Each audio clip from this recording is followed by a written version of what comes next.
ભાવનગરમાં મહાનગરપાલિકા દ્વારા જર્જરિત મકાનોને નોટિસો આપીને સંતોષ માનવામાં આવી રહ્યો છે, ત્યારે ભર ઉનાળાના સમયે ભીડભંજન મંદિરની સામે ત્રિકોણમાં આવેલા કોમ્પ્લેક્સમાંથી પોપડો પડવાની ઘટના ઘટી હતી। ભાવનગરમાં ભીડભંજન મહાદેવની સામે આવેલા ત્રિકોણમાં આવેલા કોમ્પ્લેક્સમાંથી પોપડો જાહેર રસ્તા ઉપર પડ્યો હતો।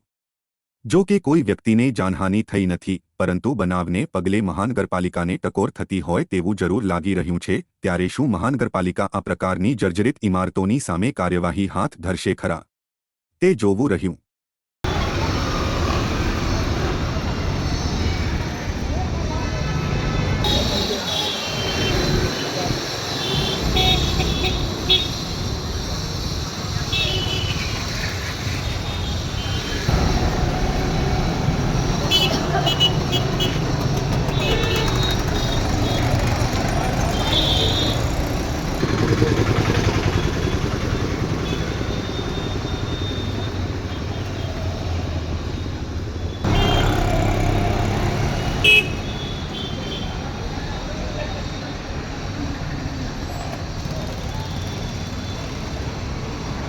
પૈસા ખાઈ ગયો ને